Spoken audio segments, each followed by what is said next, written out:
पढ़ी लिखी कौवा। एक जंगल में एक कौवा रहता था।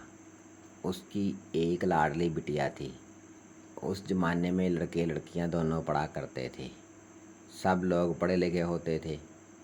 कोई ने सोचा, जब सब लोग पढ़ते हैं तो मेरी बिटिया क्यों ना पढ़े।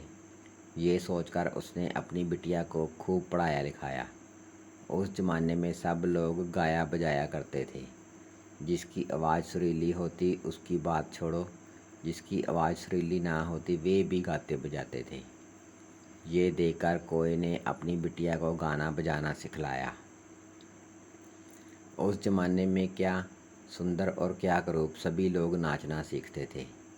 इसलिए कोई ने अपनी बिटिया को नचाना भी सिखवाया। इस तरह तीनों कलाओं में कौवा बिटिया होशियार हो गई। ठीक तो है, अपना दही किसका मीठा नहीं लगता। हाँ, तो एक दिन कौवा रानी को कहीं से मांस का टुकड़ा मिल गया। वह खुशी के साथ उसे चोंच में दबाकर एक डाल पर खाने बैठ गई। इतने में सियार मामा ने उसे देख लिया। बच्चों, तुम सियार मामा की चालाकी तो जानते ही हो। बस मामा ने सोचा, चलो इसको चकमा देकर किसी ना किसी तरह इस मांस के टुकड़े को उड़ा लें। सियार धीरे धीरे उस पेड़ के नीचे आ गया जहाँ कौवा बिटिया बैठी थी। आते ही वह कहने लगा, बिटिया, तुम तो खूब पढ़ी लिखी हो ना। कौवा बिटिया तो सचमुच पढ़ी लिखी ही थी, इसलिए वह सियार की चालाकी समझ गई। उसने बच्चों की किताब में ये भी पढ़ा था कि किसी समय एक सियार ने कैसे एक कौवे को चकमा दिया और उसके मुंह से रोटी का टुकड़ा उड़ा लिया था। इसलिए कौवा बिटिया सचेत हो गई। वह समझ गई कि सियार के सवाल का जवाब देने के लिए वह जैसे ही मुंह खोलेगी उसके मुंह से मांस का टुकड़ा नीचे गिर जाएगा और सियार उसे अपने मुंह में रख कर 9 2 11 हो जाएगा। कौवा बिटिया पढ़ी लिखी तो थी ही, इसलिए सियार के सवाल का जवाब उसने सिर्फ सिर हिलाकर दे दिया। अब सियार ने देखा कि उसकी ये चाल बेकार गई। उसने एक और चाल सोची। बड़े प्रेम से वह कहने लगा, बिटिया, मैंने सुना है तुम बहुत अच्छा गाती हो और मुझे गाना सुनने में बड़ा आनंद आता है। तुम ज़रा 1 2 गाना गाकर सुना दो ना। अपनी बढ़ाई सुनकर कौन नहीं फूल जाता। सियार की खुशामद भरी बातें सुनकर कौवा बिटिया भी फूल गई और गाने की तैयारी करने लगी। लेकिन वो तो थी पढ़ी लिखी, इसलिए उसने पहले मांस का टुकड़ा चोंच से निकालकर चंगुल में दबा लिया और फिर गाना गाने लगी। बेचारे सियार की आशा पर फिर पानी फिर गया, लेकिन उसने हिम्मत ना हारी। जट एक दूसरा उपाय सोचकर उसने कहा, वाह बिटिया, कैसा अच्छा गाना गाया तूने। मेरी सुध बुध भूल गई। तूने गाना क्या गाया, मेरे कानों में अमृत बरसाया। पर मेरी एक और प्रार्थना है। मैंने सुना है कि तुम बहुत अच्छा नाचती भी हो। लोग तो कहते हैं परियों में भी वैसा अच्छा नाच नहीं सकती। ज़रा एक बार नाच कर तो दिखा दो, तो मुझे उसका भी मज़ा मिले। सियार की बातें सुनकर कौवा बिटिया फूली ना समाई। अब तक तो वह समझती थी कि उसका नाच गाना देखकर खुश होने वाला और तारीफ़ करने वाला शायद ही कोई है ही नहीं।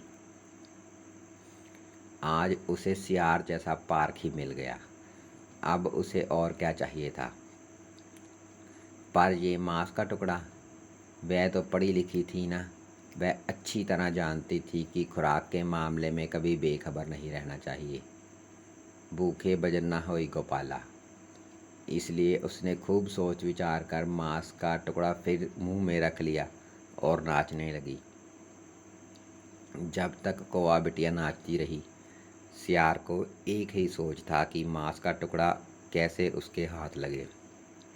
जब कौवा बिटिया का नाचना खत्म हो गया तो सियार ने बहुत सोच विचार कर एक और चाल चली। उसने कहा, वाह कौवा बिटिया, तुम कैसा अच्छा नाचती हो, तुम कैसा अच्छा गाती हो। सचमुच मेरे भाग्य अच्छे थे जो मुझको ये सब देखने सुनने का मौका मिला। किंतु मेरी एक और विनती है। अगर तुम मेरी ये इच्छा भी पूरी कर दो तो फिर मैं खुशी खुशी घर लौट जाऊंगी। सचमुच मुझे इतनी खुशी हो रही है कि भूख प्यास भी भूल गई हूँ। अच्छा, तो कौवा बिटिया, मेरा जी चाहता है कि मैं तुम्हें एक साथ गाना गाते और नाचते हुए भी देख लूं। बोलो, क्या तुम मेरा मन रखोगी? कौवा बिटिया को सियार की तारीफ सुनकर इतनी खुशी हुई कि कुछ पूछना नहीं। लेकिन जब गाना और नाचना एक साथ करना होगा तो इस मांस के टुकड़े का क्या किया जाए? उसने खूब सोच विचार कर सियार मामा से कहा, मैं अभी तक नाच गा कर बहुत थक गई हूँ। अब और मैं नाच गा नहीं सकती। मुझे भूख भी लग रही है। अगर तुम ज़रा ठहर जाओ तो ये टुकड़ा खाकर मैं अपनी भूख मिटा लूँ, फिर तुम्हारी इच्छा पूरी कर दूँगी।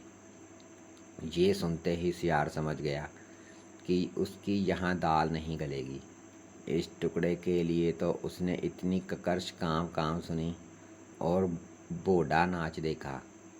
अब टुकड़ा ही मिलने का नहीं है तो वह कष्ट क्यों उठाए। ये सोचकर उसने कहा, बिटिया, अच्छा मैं अभी आता हूँ, तुम इसी डाल पर बैठी रहो। ये कहकर वह चलता बना। लेकिन भला कौवा बिटिया उसे इतनी आसानी से कैसे छोड़ सकती थी। उसने जल्दी जल्दी मांस का टुकड़ा निगल लिया और सियार मामा को पुकार पुकार कर नाचना शुरू कर दिया।